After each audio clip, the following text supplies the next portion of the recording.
शुकासारिखे पूर्णवैराग्य जाचे वशिष्ठा परिज्ञान योगेश्वराचे कवी वाल्मिका सारिखा मान्यसा नमस्कार माझा सद्गुरु रामदासा सह्याद्री गिरीचा विभाग विलसे मांदार शृंगाभरी नामे सज्जन जो नृपे बसविला श्री उर्वशीचे तुई साकेताधिपती कपी भगवती हे देवजाचे श्री तेथे जागृत रामदास विलसे जो या जना उत्तरी. आज एक वेगळा विषय आपल्याला अभ्यासायचा आहे. नावच मुळी पिंडोद उत्पत्ती आहे. देह उत्पत्ती नाही म्हटलेलं, पिंडाची उत्पत्ती म्हटलं. आपण जे पिंडी ते ब्रह्मांडी असं म्हणतो की ब्रह्मांडात ज्या सगळ्या गोष्टी आहेत त्या सगळ्या आपल्या पिंडामध्ये आहेत. या पिंडाचा वापर करायचा आहे. बोलता बोलता मराठी भाषा आहे आमचा पिंड असा आहे असं आपण म्हणतो. तर त्याच्यामध्ये माझा नाही शब्द आहेत, आपला म्हणजे काहीतरी आपल्याला घराण्याकडून आलेलं किंवा पूर्वापार आपलं अशा पद्धतीचा आपण विचारता पिंड असा शब्द वापरतो. त्या पिंडोत्पत्ती याचा म्हणजे फक्त देह असा विचार नाही आहे की आपण नेमके कुठून आलो, आधी कुठे होतो, ते पण सगळं त्यामध्ये येणार. आता याचा विचार करताना एक गोष्ट आपल्याला लक्षात ठेवायला पाहिजे की एखादी गोष्ट आपल्याला माहिती आहे की नाही. म्हणजे एखादी गोष्ट आपल्याला माहिती नाही तर आपण म्हणतो हे माझं अज्ञान आहे. म्हणजे बोलीभाषेत पण आपण यातलं मला काही कळत नाही. तर ते अज्ञान असलं की त्या अज्ञानानंतर त्या अज्ञानातून आपण काहीतरी शिकावं याच्याऐवजी आपण काहीतरी अंदाज बांधतो. असं असेल असं असेल तर समर्थ म्हटला तसं अंदाज बांधणं म्हणजे भ्रम आहे, गोंधळ उत्पन्न करणं आहे. अज्ञान म्हणजे अज्ञान, नाही माहिती बाबा. मग ते ज्यांना कोणाला माहिती आहे त्यांच्याकडून आपण माहिती करून घेऊ. पण आपण माहिती नाही तर लगेच गप्पा नाही बसत. आपण त्याच्यातून काहीतरी अंदाज आडाखे बांधतो आणि त्याच्यातून आपण आपली मतं निर्माण करतो आणि ते सगळे भ्रम असतात म्हणजे गोंधळ असतात. आता खरं अज्ञान काय, आत्तापर्यंत आपण जे बोलतोय त्याच्यात असं वाटतं ह्या व्यावहारिक गोष्टी कितीतरी गोष्टी आपल्याला माहिती नसतात असं आपण म्हणतो. हे मला माहिती नाही, हे मला माहिती असं म्हणतो. व्यावहारिक गोष्टी काय सगळ्या आपल्याला कळतात अशातला भाग नाही, नसतातच कळत. तर त्या अज्ञानाबद्दल म्हणतच नाही आहेत काही समर्थन.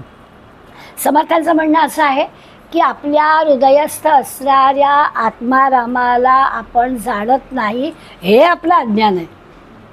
बाकी तर सगळं व्यावहारिक अज्ञान ठीक आहे, अनुभवाने कळेल, दुसऱ्याला कळलं तर आपल्याला कळेल, नाही कळलं तर फार अडणार नाही असं सगळं आहे.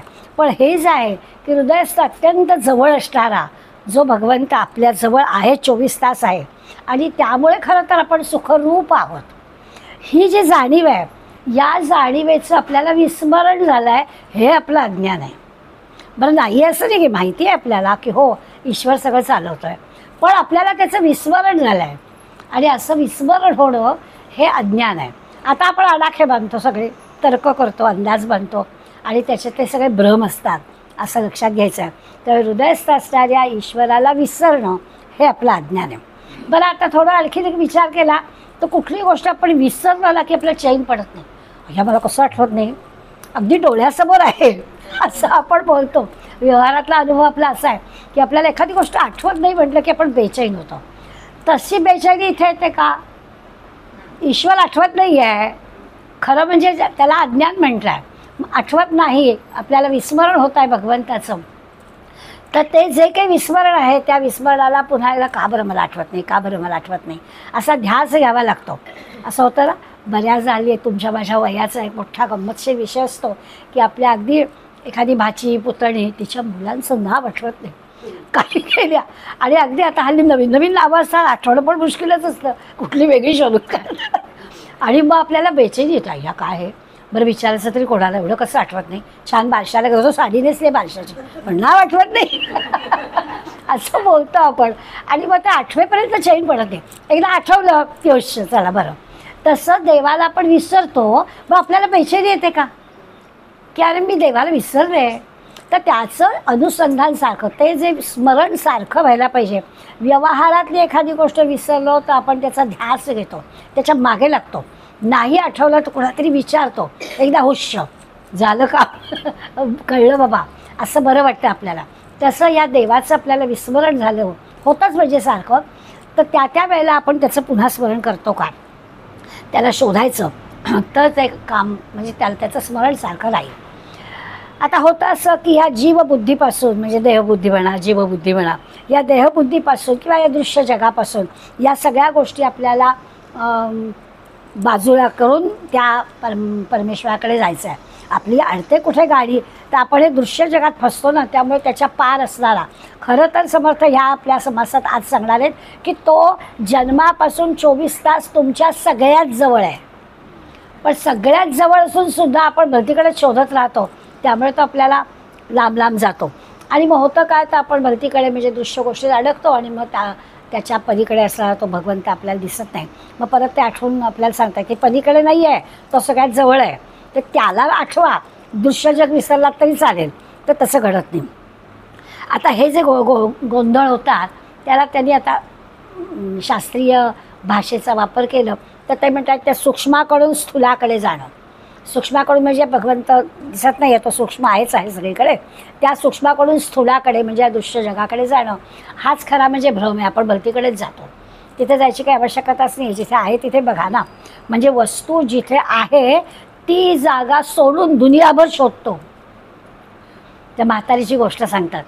एक म्हातारी शिवण शिवत होती, तिची सुई हरवली आणि मग ती पूर्वी अशा त्या म्युन्सिपाल्टीचे दिवे असायचे ना, तर मंद दिवे कुठल्या कुठल्या आणि खाली काय प्रकाश तो पडणार, पण तिथे शोधत होतो. तर एक चांगला मुलगा रस्त्याने चालला होता. तर आजी काय झालं, काय शोधताय? अरे सुई शोधते आहे. सुई शोधता इथे? तर म्हणाल्या हो. पण तुम्ही कुठे बसला? नाही बसले होते तिथे पडवीत. मग इथे का शोधता? इथे उजेड आहे ना.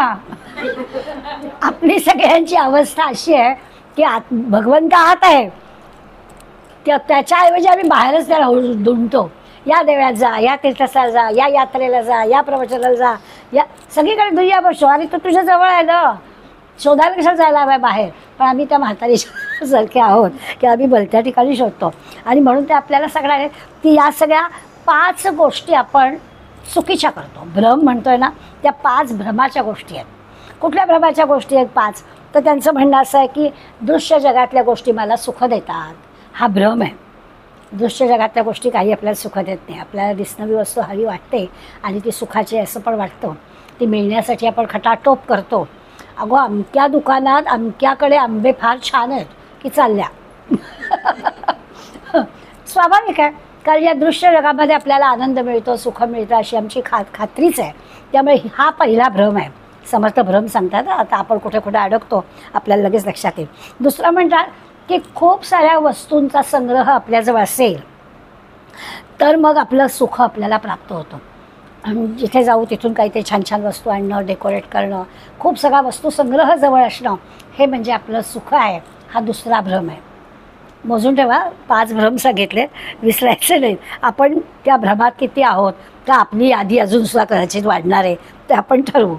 तिसरं त्या म्हणतात की ज्या गोष्टी आपल्याला दुःख देतात त्या दुःख देणाऱ्या गोष्टी टाळण्यासाठी आपण खूप खटपट करतो. तोही आपला भ्रम आहे. म्हणजे येणार असं दुःख तर ते येणारच असतं, आपण ते टाळण्याचा प्रयत्न करतो. योगासनाच्या क्लासला जातो. आणखीन कोण तो आता संदीप कोण सारखा त्याचे लाखो त्याचे हे आहेत की नाही लावून ठेवावं, छान सांगतो होतो. बरं, मग प्रत्येकजण त्याचा मेंबर होतो. बरं, त्या मेंबरशिपला ते लगेच तुम्ही तुमचं मेंबर वाढवा म्हणून तो रोज आपल्याला काय काय काय काय सूचना देतो.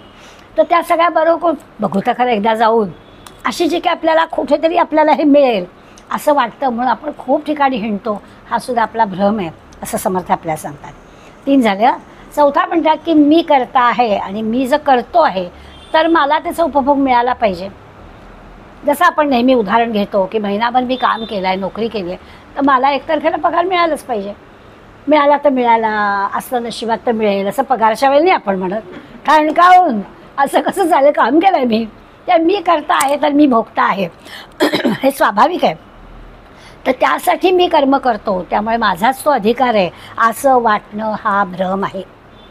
आता खरं म्हणजे काही हे चुकीचं वाटतं ना आपल्याला. मी काम केलं तर मला मिळालं पाहिजे, पण त्याच्या त्या कर्म केल्याच्या केलेलं जे कर्म आहे त्या कर्माचं फळ मला मिळालंच पाहिजे असा जो आहे तो तुमचा भ्रम आहे.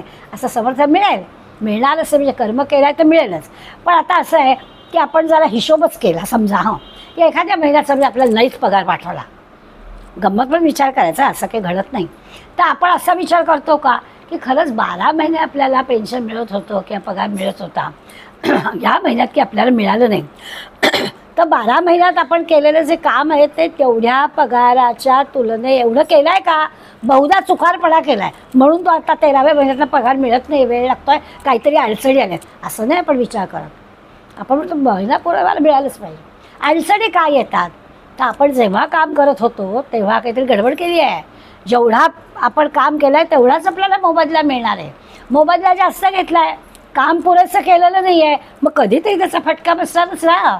पण असं नाही आपण मनात येत, काम केलं की मी करता म्हणजे मी भोगता, म्हणून ते सांगता हा पण भ्रम आहे, ह्या पळ्याच्यात अडकू नका. आणि 5वं म्हणतात की आपल्या मनासारखं घडलं तर मग आपल्याला समाधान मिळतं.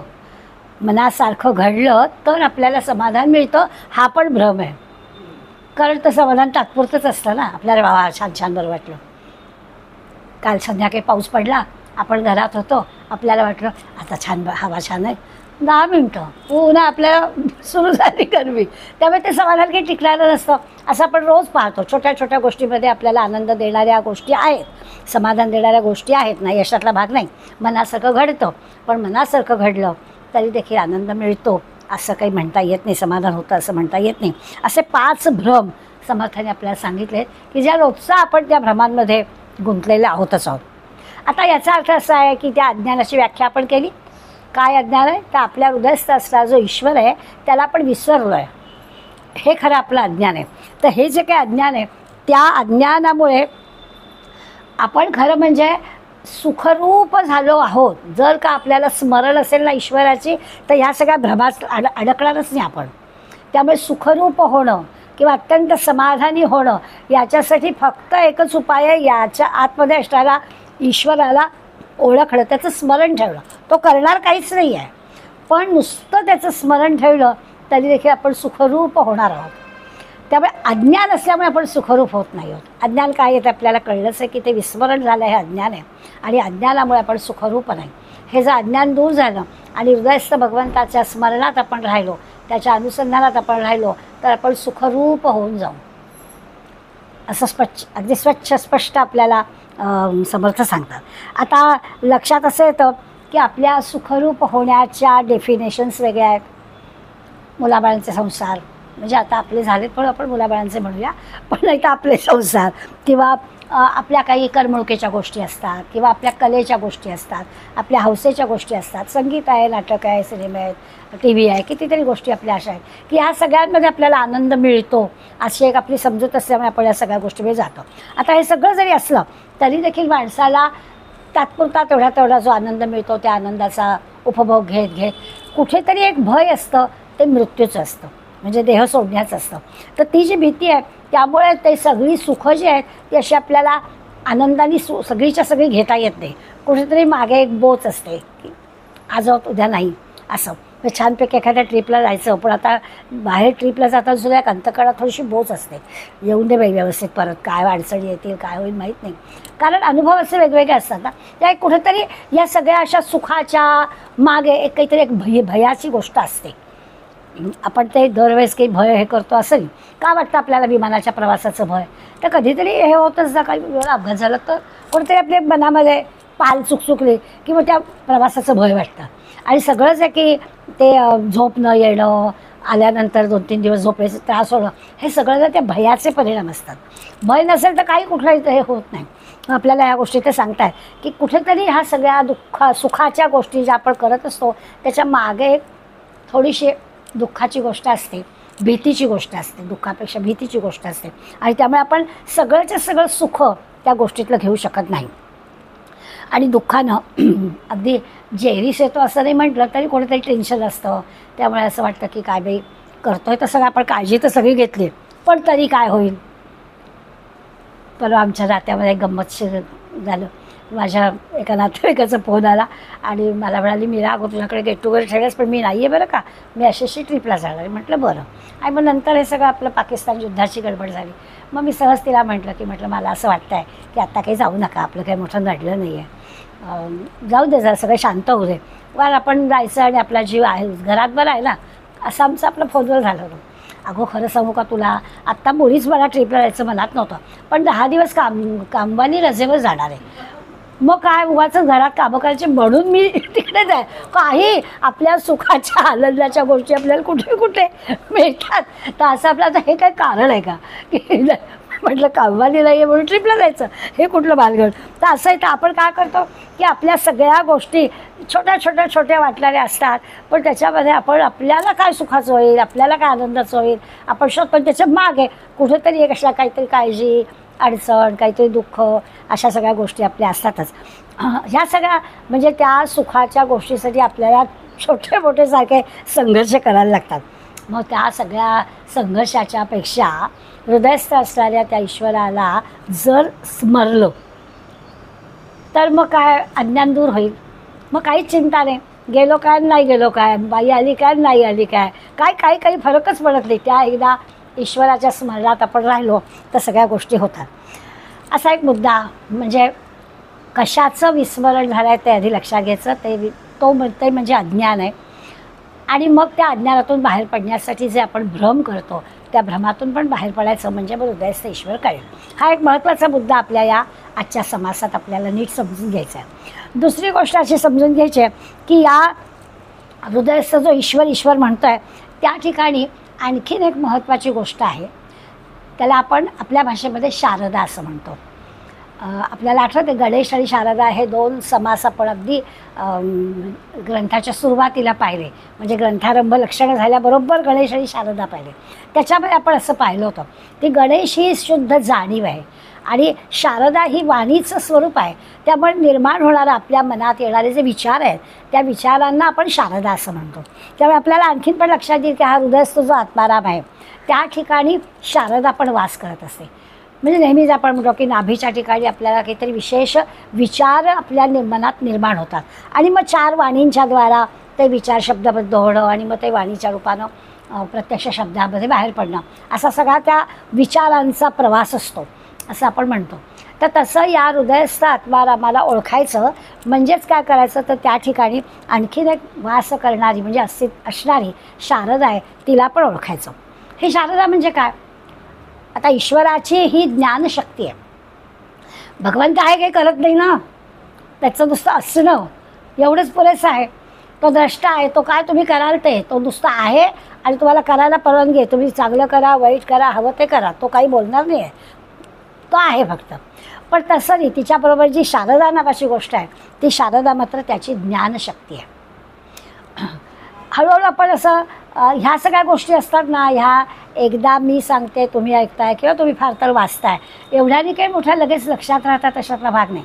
पण त्याचं जर आपण चिंतन केलं, शांत कधीतरी बसलो आहे आणि मग काय बरोबर हृदयस्थ ईश्वर आहे म्हणजे काय, मग तो नुसता पाहतो आहे, मग आपल्यातून चुकीच्या गोष्टी का घडतात, तो जो आहे तर का घडतं, मग तो काही करत नाही आहे, त्याचं नुसतं अस्तित्वच आहे, मग करता करविता कोण आहे, मग करता ती शारदा आहे ना ती बुद्धी देणारी आहे, ती आपल्याला देते. असं चिंतन केलं तर एक एक गोष्टी आपल्याला आठवत राहतील.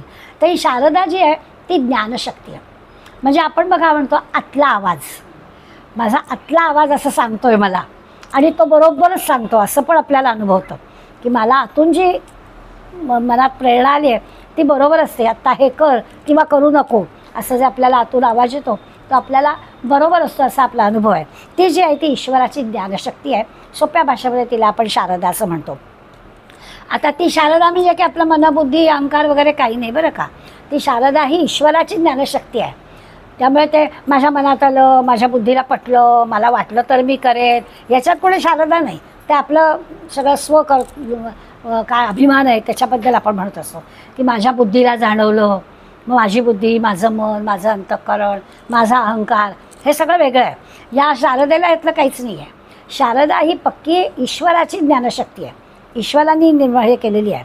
तिचं जे खरं स्वरूप आहे ना ते आपल्याला ओळखीचं कसं आहे तर ते सच्चित आनंद स्वरूप आहे. तिन्ही शब्द आपल्याला माहितीच आहेत. ते सत आहे म्हणजे ते कायम आहेच आहे, ज्याला आपण अमृत तत्व किंवा कायम स्वरूपे अविनाशी असं म्हणतो. तसं या शारदेचं सत स्वरूप आहे. चित स्वरूप पण आहे. चित स्वरूप म्हणजे त्या स्वस्वरूपाचं ज्ञान आहे तिला. ईश्वराची ज्ञानशक्ती आहे ना, त्यामुळे ईश्वर द्रष्टा आहे, ईश्वर तिथे आहेच आहे, तर त्याची ही शक्ती असल्यामुळे ती आपल्याला प्रेरणा देणार आहे. ती देणार नाही असं नाही, ईश्वर काही करणार नाही, पण ईश्वराची ही शक्ती आहे ती आपल्याला प्रेरणा देते. म्हणून तिचं चित स्वरूप आहे असं पण म्हणतो. आणि तिसरी गोष्ट सच्चित आनंद. आनंद याचा अर्थ असा आहे की आपल्याला जो आनंद मिळतो तो इंद्रियांमार्फत मिळतो. डोळ्यांनी काही ते चांगलं पाहिलं आनंद झाला, कानाने छान ऐकलं आनंद झाला. त्यामुळे आपल्याला आनंदासाठी मध्ये इंद्रिय लागतात. ही जी आहे ही अतिंद्रिय स्वरूपाचा आनंद देते. बऱ्याचदा काही असा आनंद आपल्याला अनुभवायला येतो, आपण म्हणतो मला इतका आनंद झाला मी सांगू नाही शकत. तर ते मी सांगू नाही शकत आहे ना, तो जो सच्चित आनंद आहे तो असा शारदेचा आनंद आहे. तर शारदा ही सच्चित आनंद स्वरूप आहे आणि ती ही भगवंताची ज्ञानशक्ती आहे आणि ती आपल्यामध्ये आहेच आहे. आता एवढं सगळं झालं म्हणजे मग खरं तर असं आहे की अशा ज्ञानशक्तीला जर आपण ओळखलं तर मग काही विरोध असतच नाही. म्हणजे कुणाईबद्दल द्वेष नाही, कुणाईबद्दल मत्सर नाही, कुणाईबद्दल राग नाही. हा कोणीतरी परका आहे, हा कोणीतरी माझा आहे असा भेद नाही. हा असं का वागला असा मनात विचार पण येत नाही, कारण सगळीकडे सच्चित स्वरूप आनंदच आहे ना. त्यामुळे असं होतच नाही.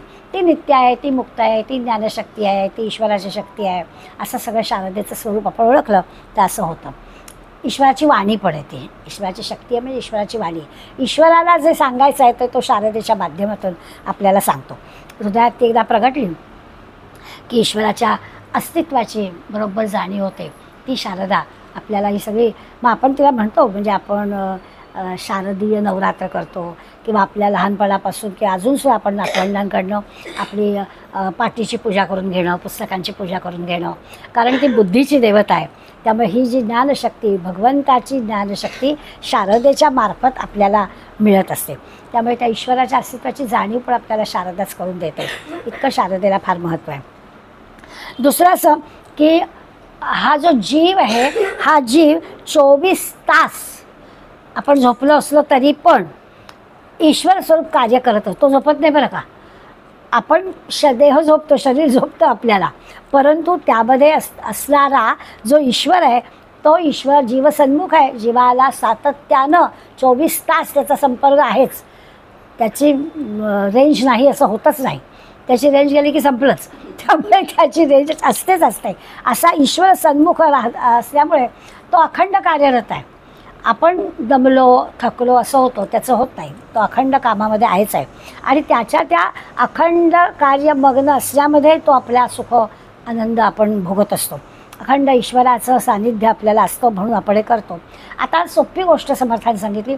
हे सगळं ज्याला कळतं, आत्तापर्यंत जे सांगितलं ते की आपलं अज्ञान काय आहे, मग ते अज्ञान दूर व्हायला आपण का भ्रमात अडकतो, मग ते भ्रम बाजूला केले की काय, मग ईश्वराचं सानिध्य कसं, मग त्या ईश्वराची शक्ती म्हणजे शारदा कशी, ही शारदा आपल्याला काय काय करते, हे सगळं ज्याला कळतं तो भाग्यवान.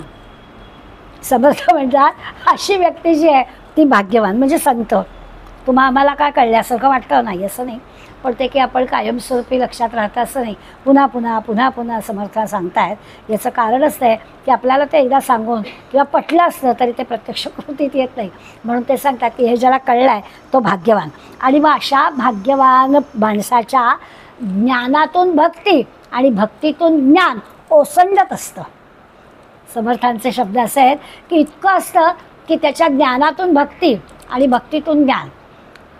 आता असं आहे की जो अनेक ठिकाणी आपल्याला असं नेहमी असं भक्तीतून ज्ञान असं आलं ना की डोळ्यासमोर वारकरी येतात की त्यांच्या अंतकाळात इतकी भक्ती असते, त्यांना ज्ञान नसेल काही. ते काय असं पंचमहाभूत म्हणजे काय, त्रिगुण म्हणजे काय, मग हे सगळं पिंड मग ब्रह्मांड हे काही त्यांना कदाचित कळत नसेल, पण त्यांची अंतःकरणपूर्वक भक्ती आहे आणि मग त्या भक्तीतून त्यांना आपोआप ज्ञान मिळतो. आणखीन पुढे जाईल आपल्या लक्षात येईल की या अशिक्षित असणाऱ्या स्त्रियांनी ज्या पद्धतीने त्या भगवंताचं वर्णन आपल्या अभंगातून केलं, तर ती जी काही स्फूर्ती आहे, ती जी काही प्रेरणा आहे, ती त्यांची जी काही प्रतिभा आहे, शब्दबद्ध त्यांचे विचार करण्याची जी किमया आहे ती कशी साधली, तर ते आपोआप झालं. बसलं जात्यावर की जनाबाईला ओव्या सुचायच्या. कुठून आलं तिला हे सगळं ज्ञान? भक्तीतून आलं. भाग्यवान माणसाची खूण काय, तर त्याला भक्तीतून ज्ञानप्राप्ती होते. आणि ज्ञानी माणसाची खूण काय, तर ज्ञानी माणसाच्या असं लक्षात येतं की मला हे ज्ञान झालेलं आहे, पण हे इतरांना करून द्यायचं असेल तर मला पुन्हा भक्तीकडे गेलं पाहिजे.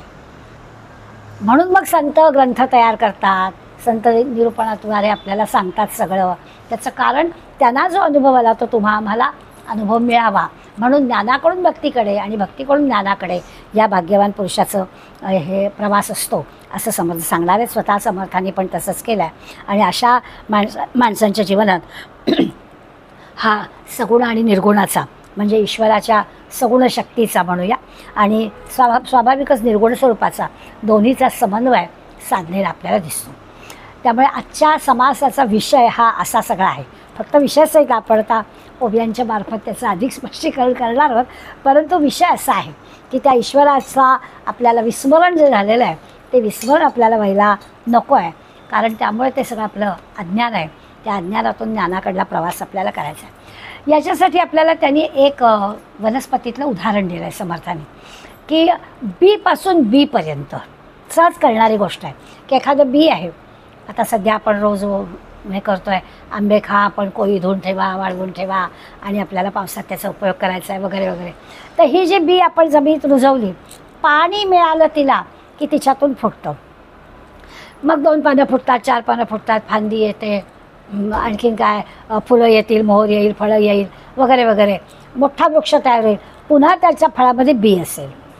बीपासून बीपर्यंतचा प्रवास आपल्याला कळतो. हा जसा बीपासून बीपर्यंतचा प्रवास करतो त्याची सुरुवात कुठून होते तर त्या बीजाला पाणी मिळतं.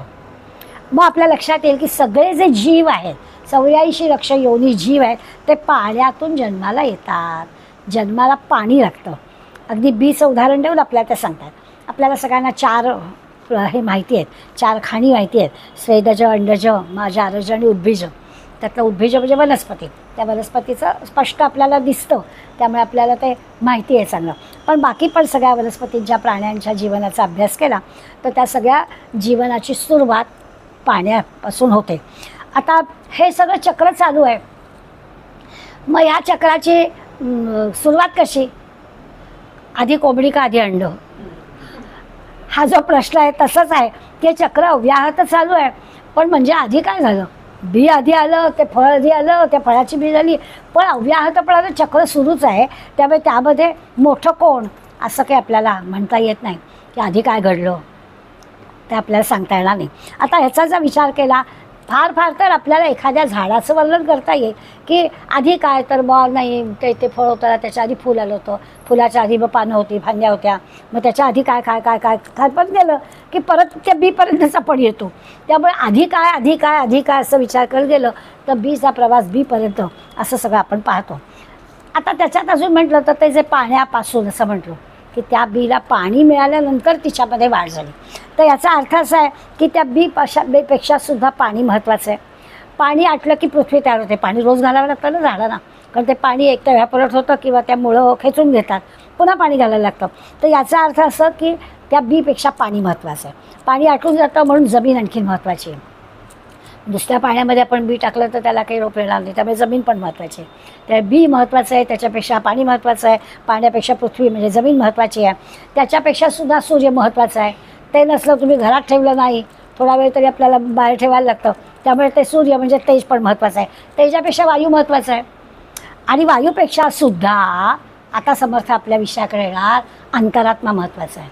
हे सगळं आपण करू, पण ते करण्याची जी प्रेरणा आहे ती मिळाली पाहिजे ना, तर तो अंतरात्मा सगळ्यात महत्त्वाचा आहे. आता हे जे चक्र आहे हे आपण कुठल्याही विषयासाठी वापरलं तरी आपल्याला कळेल की ती आंतरिक शक्ती जी आहे ती सगळ्यात महत्त्वाची आहे. ती असेल तर पुढलं सगळं होईल, पुढलं सगळं चक्र चालेल. कुठल्याही विषयातलं चक्र चालवायला आंतरिक शक्ती ती अंतरात्मा असलाच पाहिजे. आता हळूहळू माणसाच्या देहाकडे पिंडोत्पत्ती निरूपण आहे, त्यामुळे सगळी आपलं विचार सगळा पक्का झाला की आपल्याला हे सगळं लगेच कळेल. तर म्हणतात माणसाच्या देहाची उत्पत्तीसुद्धा अशीच झालेली आहे, रसापासून म्हणजे पाण्यापासूनच झालेली आहे. आपण असं पाहिलं आहे की प्रत्येक 4 खाणीतले जीव 84 लक्ष होते जे किंवा वनस्पती हे सगळे अंतरात्मा सगळ्यात मोठा आहे. सगळ्याच्या आधी आधी आधी गेलो तर तो अंतरात्माच आहे. म्हणून त्या अंतरात्म्याला आपल्याला ओळखायचं आहे. त्याला न ओळखता आपल्याला काहीच करता येणार नाही. मगाशी जसं आपण भाग्यवान माणसाचा उल्लेख केला ना की हे सगळं ज्याला कळतं तो भाग्यवान, इथे समर्थ आपल्याला सुरुवातीलाच सांगणार आहे की हे ज्याला कळत नाही ना तो दुरात्मा. म्हणजे बीपासून बीपर्यंतचा प्रवास किंवा आधी काय आधी काय आधी काय तर आधी अंतरात्माच असा ज्याला कळत नाही तो म्हणाले दुरात्मा. त्या अंतरात्म्याला आपल्याला ओळखायचं आहे.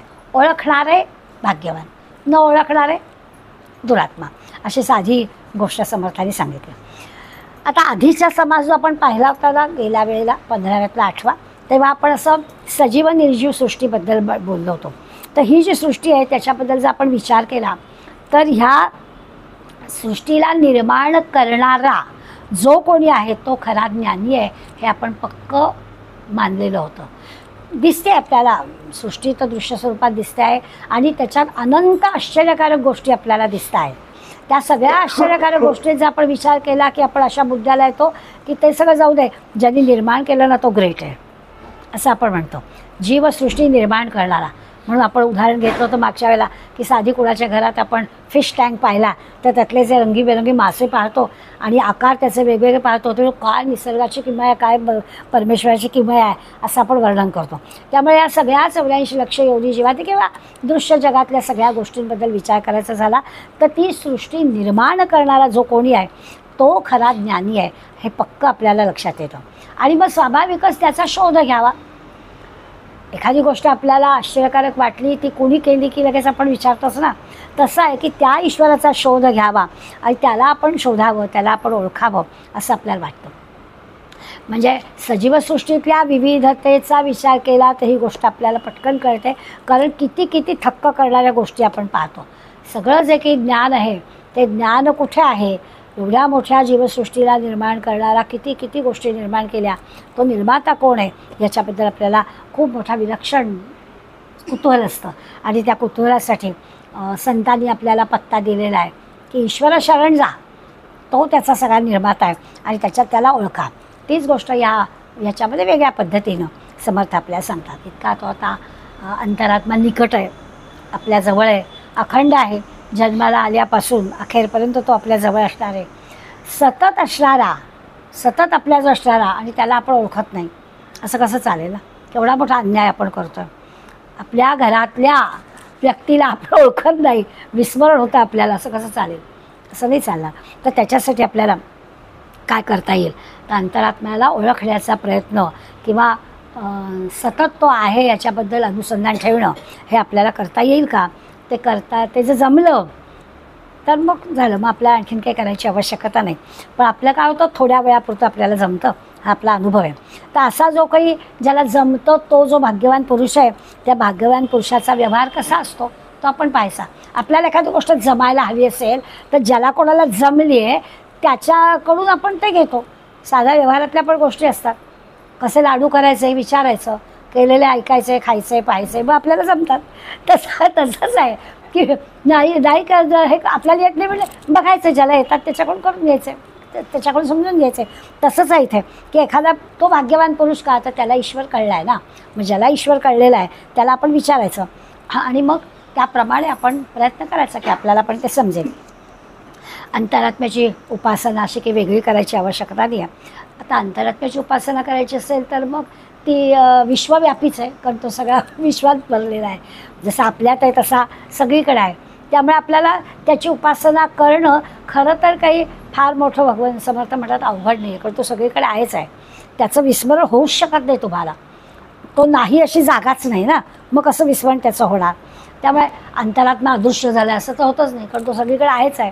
तुम्ही जे काही पाहतायत, आपण उपदेशातली गोष्ट पाहिलेली आहे की एकदा एक सद्गुरू त्याला साधनेला ध्यानाला पाठवलं आणि अंतरात्म्याची ओळख झाली की ये म्हणाला आणि मग तो प्रत्येक वेळेला अभ्यास करून यायचा आणि मग तो म्हणाला आता मला कळला हा अंतरात्मा.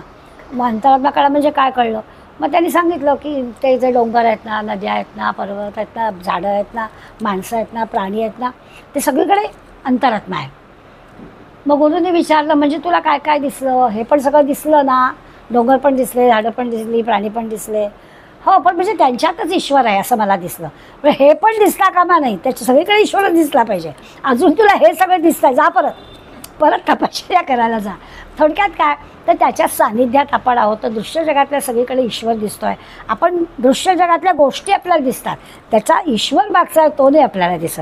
तर तो आपल्याला दाखवण्याचा सगळा विचार चाललेला आहे. पहिल्या 6 ओव्यांमध्ये त्यांनी आपल्याला मानवी देहामधला आपल्याला हिशोब कळलेला आहे.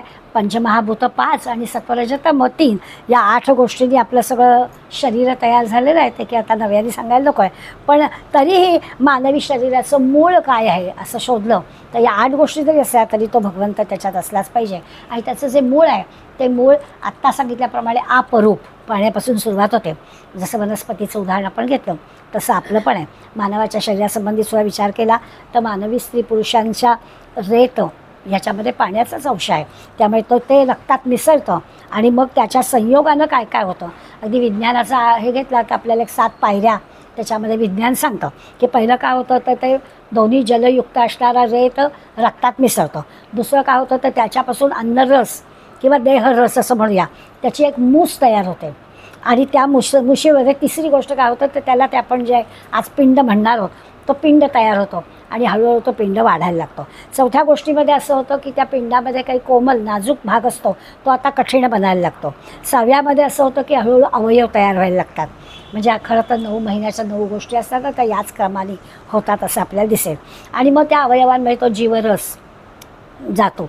6व्या ठिकाणी सगळं संपूर्ण शरीर अवयवांच्या ह्याने तयार होतं. 7व्यामध्ये कधी 7व्यात जन्म होतो कधी 9व्यात जन्म होतो. पण आणि जन्म होताच ते बाळ 8व्या 9व्या महिन्यामध्ये पूर्ण वाढ होते आणि 9व्या महिन्यामध्ये बाळाचा जन्म होतो. आपल्या सगळ्यांच्या बाबतीत हे सगळं असंच घडलेलं आहे. काही वेगळं त्यामुळे ही रचनाच आहे निसर्गाची आणि या निसर्ग रचनेप्रमाणे होतं हे त्यांनी आपल्याला पहिल्या 6 ओव्यांमध्ये समजून दिलेलं आहे. कधी कधी असं अजब वाटतं की अनुभव नसणारे किंवा ब्रह्मचारी असणाऱ्या समर्थांनी कधी या सगळ्या विज्ञानाचा आणि शरीरशास्त्राचा अभ्यास केला असेल. पण त्यांनी अगदी स्पष्ट शब्दामध्ये काय काय रचना होतात. आत्ता सायन्स पुढे गेलं आणि कुठल्या महिन्यात बाळाचं काय काय वाढ होते ती आत्ता कुठे कळायला लागली आहे. तोपर्यंत आपल्याला हे काय निसर्ग आहे होतं असं उत्तर आपल्याला मिळायचे.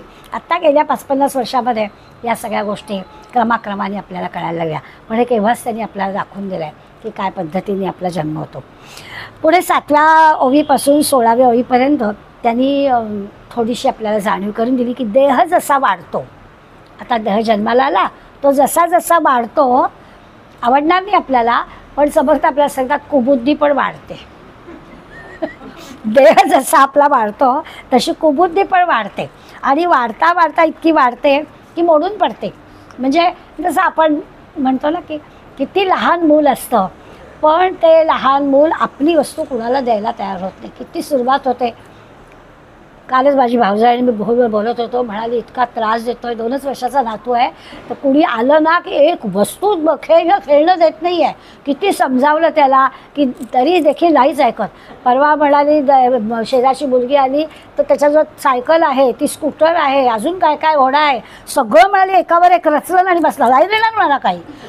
आता कुठून येतं हे तर हे माझं आहे नाही देणार अशी जी सुरू होते. देह जसा जसा वाढायला लागतो तसं हे मी पण आपोआप सुरू होतं. सारखं आपल्याला ते सांगतायत अहंकार सोडा पण तो प्रवेश करतो कसा आपल्यामध्ये त्याचा जर विचार केला तर नकळत तो असा काही आपल्यामध्ये राज्य करतो की आणि इतक्या लहानपणी म्हणून ते सांगतात की अशी कुबुद्धी वाढायला लागते. वाढता वाढता असं होतं दिवसेंदिवस शरीर जसं मोठं मोठं होतं आणि मग निरनिराळे विचार सुचायला लागतात आणि सगळ्या विचारातून म्हणजे बघा चांगल्या गोष्टीचा आपण विचार केला जसं झाडाच्या बीपासून बीपर्यंत आपण म्हटलं की यथोचित त्याला जे योग्य योग्य गोष्टी मिळाल्या तर सगळं घडतं.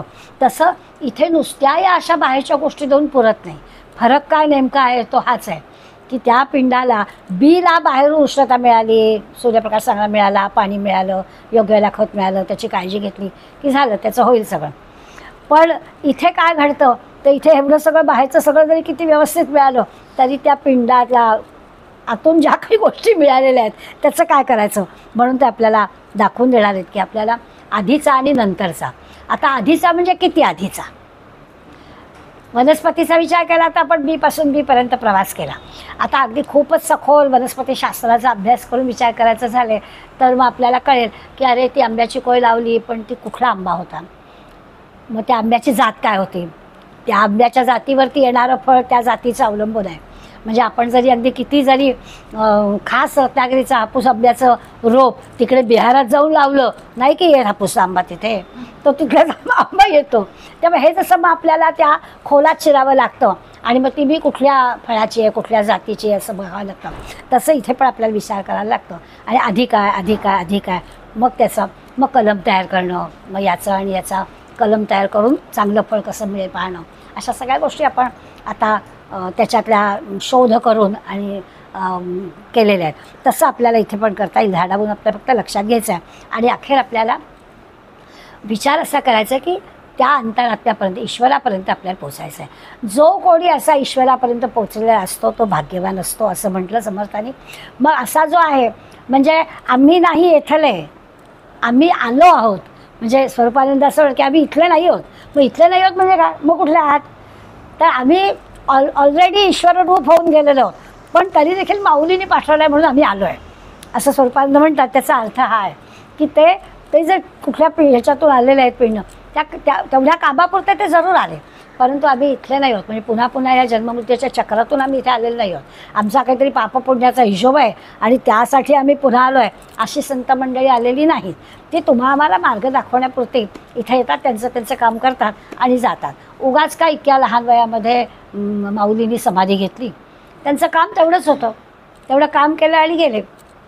तसं ते आपल्याला सांगतात की असं आपल्याला दिसेल. आणि मग वनस्पतीच्या ह्याच्यात जसा शोध लावतो तसा आपण शोध लावायचा आणि मग हे कुठपर्यंत मूळ गेलेलं आहे तर ते ईश्वरापर्यंत गेलेलं आहे असं आपल्याला लक्षात येईल. तर पुढे 13 ते 17 ओव्यांमध्ये त्यांनी आपल्याला दोन्हीचा आधार घेऊन सांगितलं की आपलं मूळ शोधायचं कसं. तर ते मूळ असं शोधायचं, आपण मूळ एका वेगळ्या पद्धतीने शोधतो आपलं, की आपल्याला गोत्र असतं आणि मग आपण त्या 8 ऋषींचे जी गोत्र त्याच्यातून आपलं मूळ स्वरूप काय आहे. आणि आता अलीकडे खूप संशोधन करून करून लोक छान मेहनत घेतात आणि आपला कुलवृत्तांत लिहितात आणि त्या कुलवृत्तांतामध्ये नेमकं कुठे कधी कुळ सुरू झालं याचा आपल्याला काही आडाखे काही मानता येतात. काही लॉजिक वापरावं लागतं, नाही असं कारण सगळ्या गोष्टी की आपल्याला उपलब्ध होतात असं नाही, पण अशा प्रकारचा अभ्यास पण अलीकडे झालेला आहे. त्यामुळे तसं जे आहे त्याचं मूळ कुठे आहे तर त्या ऋषींपर्यंत. मग आपल्याला आपलं गंमत म्हणून होतं की बहुतेक जमदग्नीच असेल, कारण फार रागवतात ते असं म्हटलं तर ते जमदग्नीचं कुळ आपलं होईल. पण असाच काही दरवेळेस त्याचा अर्थ घ्यायचं कारण आहे, आपण ईश्वर स्वरूप विचार करतो आहे, त्यामुळे आपल्याला मूळ स्वरूप हे ईश्वरापर्यंत नेता येईल. दुसरं त्यांनी आपल्याला 18 ते 24 वयांमध्ये असा विचार सांगितला की एकदा जर तो अंतरात्मा म्हणजे तो ईश्वर आपल्याला कळला तर मग आपली म्हणजे आपली जी अंतःकरण वृत्ती आहे ती वृत्ती त्याच्याशी एकरूप होते. म्हणजे आपला हेतू तोच आहे की त्या ईश्वराशी ओळख झाली तर आपलं काम चुकीचं होणार नाही, वाईट होणार नाही ह्याच्यासाठी असतं. तर याचा अर्थ त्यांनी सांगितलं की जर का त्याची ओळख आपल्याला कळली ना पक्की, तर मग आपल्या लक्षात येईल की आपली ना जगाकडे बघण्याची दृष्टी बदलेल. ईश्वराची ओळख जर आपल्याला पक्की कळली, त्याच्याशी ओळख जर आपल्याला झाली किंवा त्याचं स्मरण झालं, आता आपण स्मरण विस्मरणाचा विचार केला की आपलं अज्ञान काय तर आपण त्याला विसरतो आहे, पण तेच आपण लक्षातच ठेवलं तर आपली महत्त्वाची गोष्ट अशी होईल की जगाकडे पाहण्याचा आपला दृष्टिकोनच बदलेल. कोणातला काही एखादा दोष आपल्याला दिसला तरी तो दोष बाजूला करून उरलेले गुण आपल्याला दिसायला लागते. बहुतांशी आपलं असं होतं की एखादा दोष कळला की तोच व्यक्ती समोर आली की तो दोषच आम्हाला आधी दिसतो. नेहमीचं उदाहरण आपलं आहे, पांढऱ्या शुभ्र कपड्यावरचा काळा डाग दिसतो, तो कशाला दिसायला, एवढी छान पांढऱ्या शुभ्र आहे ना ते दिसू द्यायला, पण तसं नाही दिसत, गुण आपल्याला दिसत नाही, आपल्याला दोष दिसतो. तर आता जर का ईश्वराशी आपली ओळख जर झाली, ते ज्ञान जर आपल्या लक्षात राहिलं तर आपल्याला वाईट गोष्टी दिसेनाशा होतील, जगाकडे बघण्याचा आपला दृष्टिकोनच बदलेल. आणि हे जमलं तर मग आपली प्रगतीच होईल. मग तो सततचा व्यासंग होईल, मग आपल्याला त्या ईश्वराकडे आपलं अनुसंधान वाढायला लागेल, आपलं वागणं सुसंगत राहील, म्हणजे बदलेल, सगळ्यांशी बघण्याचा दृष्टिकोन बदलेल, असं घडेल. असं एक आपल्याला जाता जाता त्यांनी काय बदल तो पण सांगितलं. पुढल्या 18 ते 24 वयांमध्ये त्यांनी आपल्याला पुन्हा आठवण करून दिली की हे सगळं ज्याला जमलं आहे तो भाग्यवान असं मी म्हटलं, हे सगळं ज्याला जमत नाही तो करंट आहे, समर्थांचा आवडता शब्द आहे, दुरात्मा आहे असं आपण म्हटलं. याचा अर्थ असा आहे की सारखं सारखं जसं मुलांना सांगायला लागतं ना, मी सांगते तसं बघ, या मार्गाने गेलास तर तुझं फळ हित आहे, नाही ऐकलंस तर तुझं बघ तू काय ते, असं आपण रागारागाने म्हणतो की 2 मार्ग आहे, हिताचा मार्ग मी तुला सांगितला आहे, आता नाहीच ऐकायचा तर बघ तुझं तू आणि तुझं कर्म असं म्हणतो. तसं समर्थ जणू काही आपल्याला सांगतात की मी तुम्हाला दोन्ही मार्ग सांगितले, त्याला आठवा, तो तुमच्या जवळ आहे, तुमचं अज्ञान हे आहे की तुम्ही त्याला विसरलाय, तर ते स्मरण करा, आपोआप तुम्हाला हिताचा मार्ग मिळेल. आता नाही तर तुम्ही करंट आहे बघा तुमचं तुम्ही, असं ते आपल्याला एक पाठीदपाटा मारतातच आहे. त्या 18 ते 24मध्ये त्यांनी आपल्याला स्पष्ट सांगून टाकलं की तुम्ही त्याला ओळखलत आणि जो काही तुम्ही व्यवहार कराल तो तुमचा स्वाभाविकच व्यवस्थित होईल, काळजी करायचं कारण नाही, तर तुमचं भाग्य राहील. पण नाही केलं तर काय होईल. त्या अंतरात्म्याची उपासना करायची, विश्वव्यापी अंतरात्म्याची उपासना करायची. म्हणजे वेगळं काय करायचं असं तुम्हाला वाटेल तर तसं काही करायचं नाही. जे करतोय आपण तीच उपासना, ती अंतरात्म्याचीच उपासना असणार आहे. ते आपोआपच आपल्याला त्याचं काय, त्याच्यासाठी काही वेगळे डिग्री कोर्स नाही आहे. आपोआपच तो परब्रह्म परमात्मा तुम्हाला कळणार आहे. आपली शोकांतिका मात्र अशी आहे की जवळ असणारी गोष्ट आपल्याला दिसत नाही, लांबची गोष्ट आपल्याला दिसते. माशाचं उदाहरण देतात. एक कोळी असतो मासे पकडणारा, तो जाळं घेऊन जातो नदीच्या काठी वगैरे आणि मासे पकडायला. तर त्याचं आपण जर निरीक्षण केलं तर आपल्याला कळेल. तर तो साधारण गुडघा पाण्यापर्यंत आज जातो, जिथे त्याला उभं राहता येईल तिथपर्यंत उभा राहतो. आणि मग तिथून तो काय करतो, आपलं जे जाळं आहे असं दूर फेकतो आणि मग ते असं हळू खेचतो आणि मग त्या जाळ्यामध्ये काही मासे त्याला मिळतात. ही त्याची कृती असते. अशा पद्धतीने तो मासे पकडतो. पण ज्याचे जे हुशार मासे असतात ना, ते हुशार मासे काय करतात, त्याच्या पायाशी थांबतात. तो मासे टाकतो जाळ्या लांब ना, त्या गुडघा पाण्यात तो जिथे उभा आहे ते शहाणे जे मासे आहेत ते त्या पायाशीच थांबतात. जाळं लांब आणि ते असं खेचत येतं, ते नाही अडकत. शहाणे मासे त्याच्या पायात राहतात. आता भगवंताच्या पायाशी आपण राहावं म्हणजे मग आपण जाळ्यात अडकत नाही, हा त्याचा खरा अर्थ. ते आपल्याला सांगता येतं. आपली शोकांतिका अशी आहे की आपल्याला सगळं कळतं पण आपण तसं करत नाही. त्यामुळे आपण अशा प्रकारच्या अनुभवाचा विचार केला तर आपल्याला समजून जाईल आणि मग त्या श्रेष्ठ अंतरात्म्याशी आपण आनंदी राहू वगैरे वगैरे. दुसरं असं की हे करत असताना आणखीन एक आपली गंमत होते की करतो पण अनुसंधान आपलं टिकत नाही. सगळं छान पटलेलं आहे, करतो मी, अगदी एकही दिवस साधना माझी चुकत नाही वगैरे वगैरे, पण ते ना असं अनुसंधान ज्याला म्हणतो, 24 तास अनुसंधान ज्याला म्हणतो तसं आपलं होत नाही. त्या वेळेपुरतं छान, वेळ सगळी पुन्हा आपलं व्यावहारिक गोष्टींमध्ये आमची सुरुवात. म्हणून ते आपल्याला सांगतायत ते तसं नाही होता कामा. त्या अनुसंधानामध्ये राहिलं पाहिजे. बोलण्या चालण्यामध्ये सातत्यानं, असं काही त्याच विषयावर बोलायचं असं नाही, व्यावहारिक विषय पण बोलायलाच लागतात, पण अनुसंधान मात्र ते ठेवायचं, असं करावं. व्यवहारामध्ये आपण अशा गोष्टी पाहतो आणि एकदम असं मन थक्क होतं. म्हणजे काय, एक उदाहरण देते. व्यवहारामध्ये अशा गोष्टी पाहतो की एखाद्याला एखादी गोष्ट अशी पटकन येते. पूर्वीच्या काळी असं होतं की एखादे वडील समजा लोहार असतील तर त्या मुलांना ते बघून असेल किंवा काय त्यांना ते काम पटकन जमतं. व्यावसायिक गोष्टींमध्ये आपल्याला पटकन हे कळतं की जो व्यवसाय त्यांच्या कुटुंबाचा आहे त्याला फार शिकवावं लागत नाही, आपोआप त्यांना येतं. आपण पाहतो ना, आता आपल्याकडे या जैनांची, गुजराती, मारवाडीची दुकानं आहेत. किती मुलं, शाळकरी मुलं, बाकी त्यांना गणिताचा अभ्यास येत नसेल कदाचित, परंतु गल्ल्यावर बसतात आणि पटापट त्यांचे सगळे मालाचे रेट वगैरे सगळे त्यांना माहीत असतात. बसतात किती, तसं पाहिलं तर तासभरच, एक तासभरच ते दुकानात बसतात. बाकी त्यांना शाळा महाविद्यालयाची कामं जात असतात, पण तासभर ते तिथे बसतात, तर त्यांना सगळं येत असतं. आपण जर विचार केला की मी तासभर बसेन तर आपल्याला रोज ते विचार करायला लागेल आणि बघावं लागेल ना, ते पटकन हिशोब करून ते सांगतात. त्यामुळे त्या याच्यात असलं, ह्याचा अर्थ असा आहे की ते अनुसंधान असतं त्यांचं.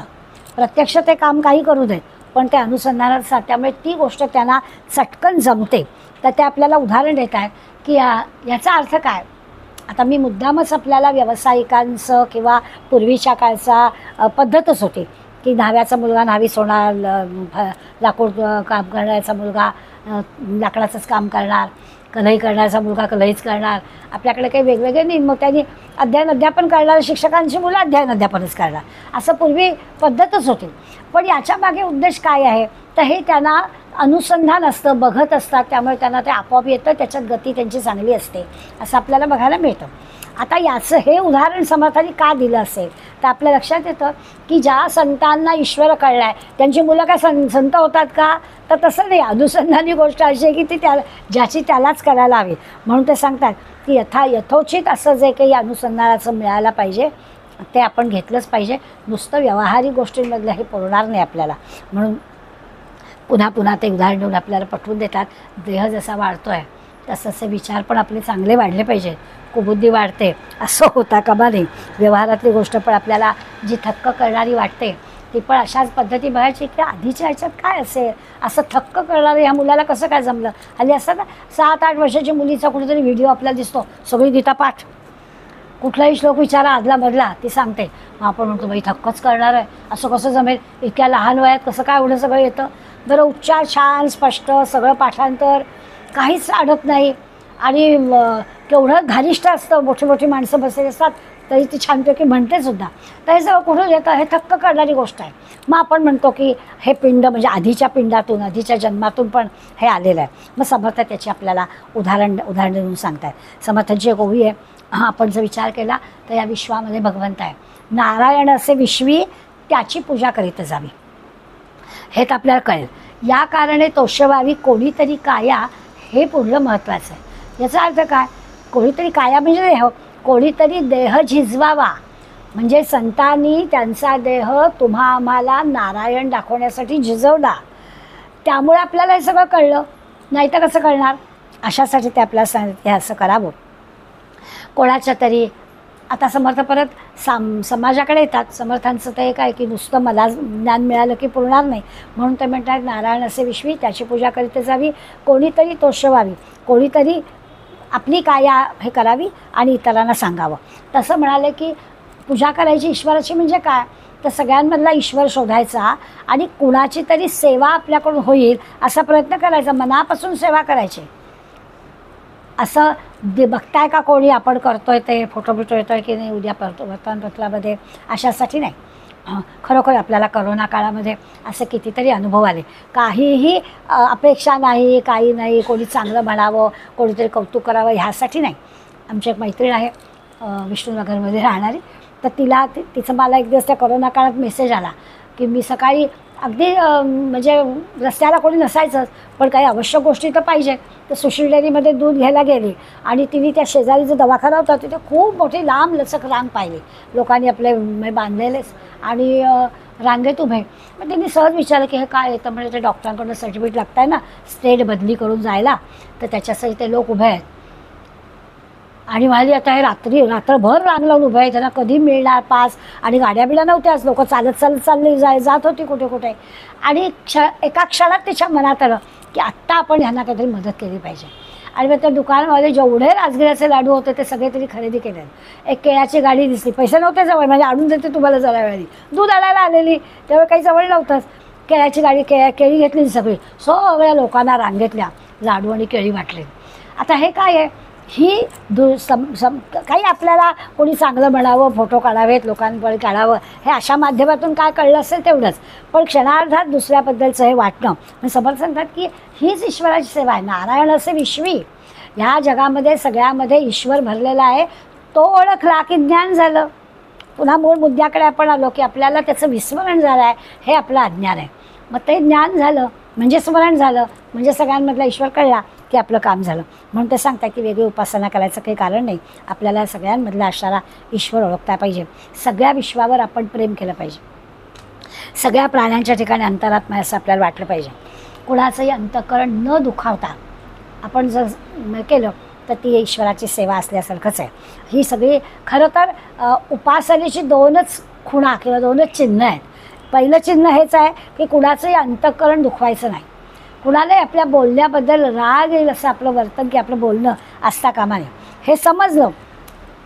दुसरं, जो भेटेल तो ईश्वर आहे अशा पद्धतीने त्याच्याशी संपर्क ठेवला तर ह्या दोन्ही गोष्टी म्हणजे उपासना आहे. वेगळी उपासना काही करायची आवश्यकता नाही आहे. कुठली उपासना काहीतरी या दोन ह्याच्यातच जातं की कुणाचं अंतःकरण दुखवणं. आता पुन्हा प्रश्न येतो की असं कसं होईल, कोणी गैर वागतो आहे तर आपल्याला रागवलं पाहिजे ना, असं कसं चालेल. तर ते धरून नाही ठेवायचं. जसं आपण आपल्या मुलांबद्दल करतो, रागवतो, पण तेवढ्यापुरतंच असतं. पुन्हा तासाभरांनी आपल्याला त्याचे तसं असलं पाहिजे. अंतःकरण दुखवायचं नाही म्हणजे कायमचं शत्रुत्व त्याच्याशी ठेवायचं नाही, असं केलं पाहिजे. आता ह्या अंतरात्म्याशी तदाकार व्हायचं किंवा त्याला ओळखणं झालं, ज्या प्रमाणात आपण बाकी सगळ्या गोष्टी करतो त्या प्रमाणात तरी निदान आपल्याला जमलं पाहिजे. म्हणजे काय, आपलं एक उदाहरण म्हणून की ते अनुसंधान ठेवण्याचं काय, जसं आपण समजा आपल्या तरुणपणी आपण क्रिकेटची मॅच पाहायचो, आपल्याकडे टी व्ही नव्हते, पण तो रेडिओ कानाशी ठेवून आपल्याला ती क्रिकेटच्या हे ऐकायचं असायचं. मग काय विहिरीवर कपडे धुवायला गेलं तरी तो ट्रान्झिस्टर घेऊन जायचा. हे कसं अनुसंधान असायचं, कारण ते प्रत्येक बॉल आणि ते कळलंच पाहिजे. तसं आपल्याला अनुसंधान ईश्वराचं असलं पाहिजे. पण आपल्याला व्यवहारातल्या गोष्टी एवढ्यापुरत्याच द्यायच्या की ते अनुसंधान आपल्याला असायचं. काय आपण आता कळतो की आपण 5-5 दिवस वाया घालवले, त्यांनी काय मोठा फरक पडणार होता, कोण जिंकलं कोण काय केलं, काही फरक पडणार नव्हता. पण त्यावेळेला वाटायचं की नाही कळलं पाहिजे. आणि ते कळणं हा फार मोठा आपला ज्ञानाचं लक्षण आहे अशी आपली पक्की समजूत होती. समर्थ सांगतायत अशा खेळांमध्ये, अशा कलांमध्ये आपण जेवढी दाखवतो, आपला इंटरेस्ट दाखवतो, तेवढाच इंटरेस्ट जरी इकडे दाखवला तरी पुरेसा आहे. त्याच्यापेक्षा काही वेगळं हवं आहे अशातला काही भाग नाही आहे. भगवंताची सत्ता सगळीकडे आहे, ती सहज आपल्याला कळेल. आता व्यवहारिक गोष्टी सांगत सांगत पुन्हा सिद्धांताकडे समर्थन येतात. त्यामुळे सिद्धांत ते सांगतात की तर्क करणं, अनुमान करणं, कल्पना करणं. मग असे असं म्हटलं की काही भ्रम असतात, आपले अज्ञान असलं की आपण जास्ती तर्क करायला लागतो, पक्क माहिती नसलं की आपल्याला तर्क करायला लागतात. तर तसे तर्क केले तर आपल्याला त्या अंतरात्म्यापर्यंत पोचायला वेळ लागतो. तर्क नाही करत बसायचं म्हणजे आपलं काम होईल. म्हणजे मग अंतरात्मा, मूळ माया वगैरे वगैरे पोचायला किती वेळ लागेल. तर त्या संत सांगतात ना, मग विश्वास टाकायचा आणि काम सुरू करायचं तर काम होईल. अशी सगळ्या जीवांची आपण पूजा केली तर तो अंतरात्मा आपल्याला पटकन कळेल. जाऊ तिथे आपल्याला भगवंत दिसेल. सगळीकडे राम दिसला पाहिजे. राम हेच औषध, राम हाच डॉक्टर असं समजलं तर मग देहबुद्धी आपली कमी व्हायला लागेल. किंवा असं म्हणतात की सगळं हे जग आहे ना, ते सगळं जग म्हणजेच मंदिर आहे आणि या विश्वामधले सगळे जीव जे आहेत ते म्हणजे आपले देवाच्या मूर्ती आहेत असं म्हटलं की मग आपल्याला वेगळी पूजा काही लागणार नाही करायला, असं ते आपल्याला सांगतात. किंवा उपासनेसाठी असं म्हटलं जातं की विशिष्ट वेळ किंवा एकच वेळ ठरवावी, एकच जागा ठरवावी असं आपण उपासनेच्या बाबतीत म्हणतो. पण समर्थात आपल्याला सांगणार आहे की एकदा का आपण संबंध विश्वाला हे सगळं देऊळ मानलं तर मग त्याची पण आवश्यक नाही, कुठेही केलं तरी चांगलंच. संबंध विश्व म्हणजेच देऊळ आहे आणि या सगळ्या विश्वातले सगळे जीव म्हणजेच त्या देवाच्या मूर्ती आहेत. मग कुठेही तुम्ही उपासना करा, ती उपासना एकाच जागी एकाच वेळी केली असं होईल. आता हे सगळं मानायला ठीक आहे, तरी देखील साधनेच्यामध्ये आपण असं करावं की आपल्या घरामधली आपली एखादी जागा, एखादी वेळ जी आपली पक्की असावी, त्याचा आपल्याला साधनेमध्ये जास्त उपयोग होतो. असो, कशातलं काय नेमकं घ्यायचं ते त्या याच्यावर अवलंबून असतं, असं आपण करावं. 32वी एक ओवी आहे, त्या 32व्या ओवीमध्ये सगळी सत्ता, सगळी जी काही प्रेरणा आहे ती त्या अंतरात्म्याची आहे म्हणून ते सगळं घडतं आहे असं वारंवार आपल्याला सांगतायत. त्यामुळे आपली ताकद, आपली पातळी पाहून आपण वागावं असं समर्थ आपल्याला सांगतायत. म्हणजे सगळी त्याची सत्ता आहे हे जर कळलं आहे तर मग आपण काय करायचं, स्वस्थ बसायचं, सगळं तो करतोय असं म्हणून स्वस्थ बसायचं का, तर नाही.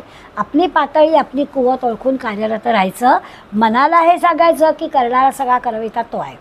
त्यामुळे करायचं, आपण करायचं नाही अशातला काही भाग नाही आहे. अगदी मनापासून करायचं, प्रामाणिक प्रयत्नाने करायचं, प्रयत्नांची पराकाष्ठा करून करायचं, पण तरीही करता करविता तो आहे असं म्हणायचं.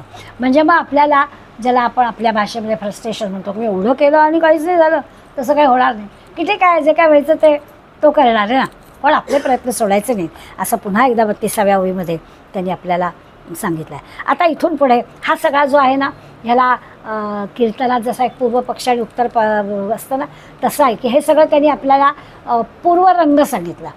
आता पूर्वरंगातून आपल्याला उत्तर रंगाकडे म्हणजे सिद्धांताकडे जायचं आहे. तो सिद्धांत लक्षणाचा समास 10वा आहे.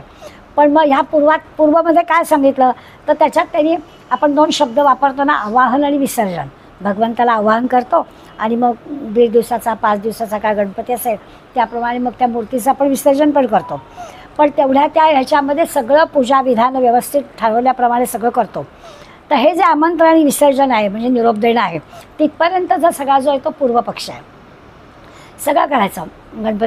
गणपतीची मूर्ती घरी आणायच्या अगोदर दुकानामध्ये ती बघत असताना सगळीकडून पाहतो की मागे पुढे उलट पालट करून की कशी आहे, रंग हा कदाचा रंग नाही, जरा दुसरा पिवळा रंग नाही का हो, सगळं बघून तेव्हा सगळी चिकित्साकण तेव्हा ती मूर्ती असते. मग ती घरी आली, त्याची पूजा झाली की मग त्याच्यामध्ये देवत्व आलं असं आपण म्हणतो. आणि मग त्याच्यापासून विसर्जनापर्यंत सगळं काय असेल तर ते भगवंत प्रत्यक्ष तो आहे अशा पद्धतीने आपण त्याचं स्मरण ठेवतो. आणि मग विसर्जनात म्हणजे ते एकदा अक्षदा वाहिल्या उत्तरपूजेच्या की मग परत ती मूर्ती झाली. मग त्याच्यातलं दैवत्व काढून घेतलं आणि मग आत्ताच्या पद्धतीप्रमाणे बादलीमध्ये विसर्जन का काय तळ्यावर न्यायचं वगैरे वगैरे. हे जसं आपण करतो आगमन आणि विसर्जन ह्या सगळ्याला म्हणायचं पूर्वपक्ष. आता या सगळ्यामागचा सिद्धांत आहे, हे आपण करतो, प्रत्यक्ष करतो आणि हे सगळं प्रत्यक्ष करणं, आवाहन विसर्जन करणं हे असंच असं बरोबर आहे. पण त्याच्या मागचा सिद्धांत काय आहे तो सिद्धांत लक्षात घ्यायला पाहिजे. म्हणजे भगवंत माझ्यापासून वेगळा आहे, भगवंताची मूर्ती वेगळी आहे, त्याला मी आणलं, त्याचं विसर्जन केलं, हे सगळं आपल्या रचनेमध्ये येतं. आता एकीकडे जर सगळीकडे ईश्वर आहे हा सिद्धांत आपला आहे आणि तरी देखील हे सगळं आपण करतोच आहोत की, हे सगळं आपण जोडलं पाहिजे की सगळीकडे ईश्वर आहे तो सिद्धांत झाला, ईश्वर सगळीकडे हा सिद्धांत झाला. हा सिद्धांत आपल्याला कळण्यासाठी आपल्याला हे आवाहन विसर्जन करावं लागतं. जोपर्यंत तो माझ्याहून वेगळा आहे तोपर्यंत ह्या सगळ्या गोष्टीमध्ये आनंद मिळतो. त्या आनंदाच्या गोष्टी सगळ्या वेगळ्या असतात. तो का करायचा, आवाहन विसर्जन का करायचं, तो 4 दिवसाचा सोहळा का करायचा, उगाच का लोकमान्य टिळकांनी सार्वजनिक गणेशोत्सव सुरू केला. त्यांच्या लक्षात आलं की ईश्वर सगळीकडे असला तरीसुद्धा तो सार्वजनिक गणेशोत्सवाच्या निमित्तानं तो आपल्याला आणला पाहिजे, त्याचं विसर्जन केलं पाहिजे, 10 दिवस लोकांनी एकत्र आलं पाहिजे, समाजाचा विचार केला पाहिजे, देशाचा धर्माचा विचार केला पाहिजे. हा वेगळा विचार आहे. आता त्या सिद्धांताकडे आपण येणार आहोत, हे सगळं का करायचं त्याच्यासाठी. त्या भगवंताहून मी वेगळा नाही, तो अंतरात्मा इथे कायम आहे, हे सगळं झालं तरी म्हणजे त्याच्यामध्ये फक्त आपण म्हणूया की आवाहन आणि विसर्जन आटोपलं. पण आता चंचल आणि निश्चल किंवा तो सिद्धांत आहे तो आपल्याला सुरू करायचा आहे. त्याच्यामध्ये जगातली सगळी कर्म जी आहेत ती ह्या ईश्वराच्या अधिष्ठानावर घडत असतात, हे अगदी पक्कं आपल्या ध्यानात आहे की त्याच्यासाठीच आपल्याला ईश्वराची उपासना करायची. प्रत्येकच कर्म आपलं ईश्वरासाठी आहे, ईश्वरासाठी आहे म्हणजे ईश्वराच्याच आठवणीने करायचं आहे, स्मरणाने करायचं आहे, ही गोष्ट पक्की आहे. पण त्याच्यामध्ये आपल्याला 3 प्रकार, वेदांत, सिद्धांत आणि धादांत, नुसते शब्द ऐकून तो त्याचा आता सिद्धांतामध्ये स्पष्टीकरण परत येणार आहे.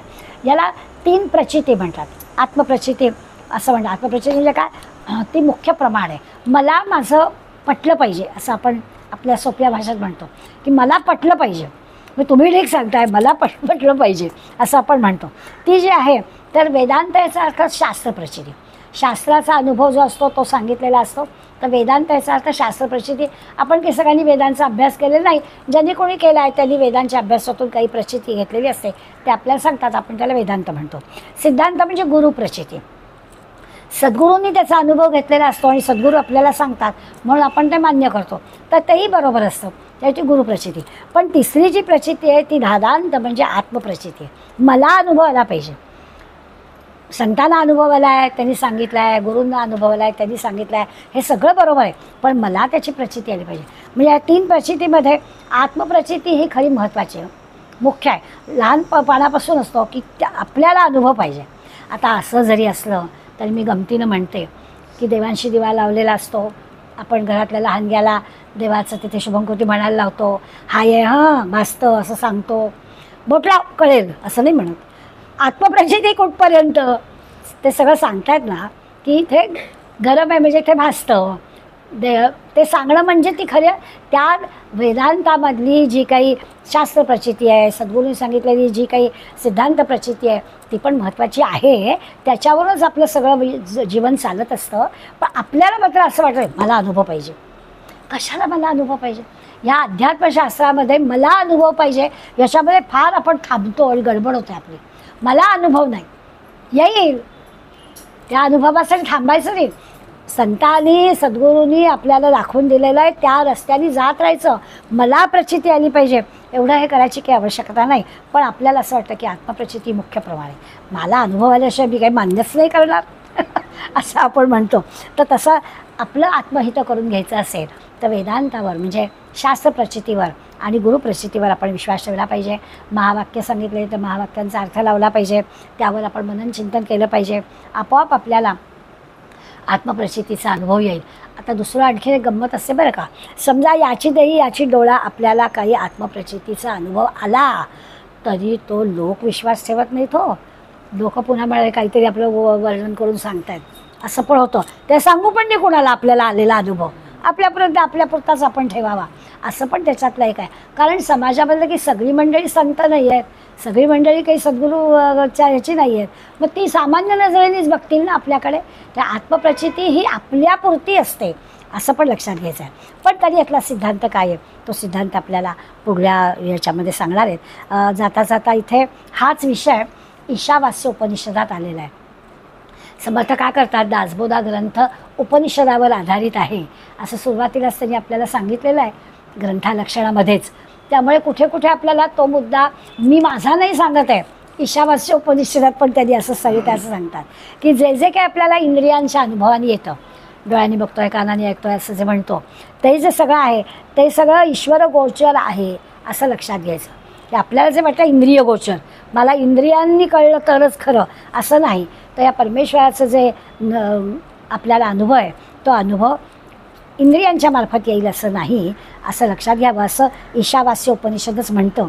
आणि अशा ईशावास्य उपनिषदाचा आधार घेऊनच मी हे आपल्याला सांगतो आहे, ज्ञानाची अवस्था सांगतो आहे. आपण जे शारदेचं सच्चित आनंद स्वरूप पाहिलं ते सगळं मी ईशावास्य उपनिषदावर तुम्हाला सांगतो आहे.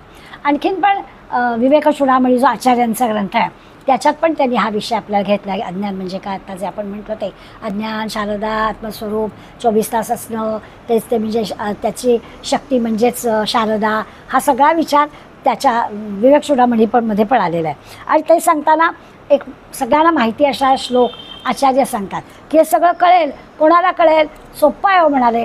तुम्ही माणूस पण जन्माला आलाय, त्या एक गोष्ट तर तुम्हाला मिळालेलीच आहे, हे कळावं अशी तुम्हाला इच्छा पण आहे, तर दुसरी पण गोष्ट तुम्हाला मिळालेली आहे. आता तिसरा फक्त संत सहवास की झालं, तुम्हाला हे कळेल. श्लोकच हे आहे, दुर्लभम त्रयमेतत्, 2-3 दुर्लभ गोष्टी आहेत. कशासाठी, देव आपल्याला त्याची कृपा आपल्यावर होण्यासाठी 3च गोष्टींची आवश्यकता आहे. मनुष्यत्वम, आपण आहोतच, मुमुक्षत्वम, हे सगळं कळावं अशी इच्छा पण आहे, त्या दोन्ही गोष्टी आहेत. आता फक्त महापुरुष समन्वया, फक्त महापुरुषांचा सहवास आपल्याला मिळणं, संत सहवास मिळणं की आपल्याला या सगळ्या गोष्टी आपोआपच कळतील असं आचार्यांनी आणखीन सुलभ करून आपल्याला सांगितलं आहे. असा सगळा विचार या समासात आहे. आता आपल्याला यातला सिद्धांत पुढल्या वेळेला बघायचा आहे, तो बुधवारी आपण पाहूया, शुक्रवारी पाहूया. तव स्मरण संतत स्फुरणदायी आम्हा घडो, त्वदीय गुणकीर्तन ध्वनी सुरम्य करणी पडो, स्वदेश हित रक्षणा विनदुजी कथा नावडो, तुझ्या समय्या मुची तनुही देशकारी पडो. जय जय रघुवीर समर्थ.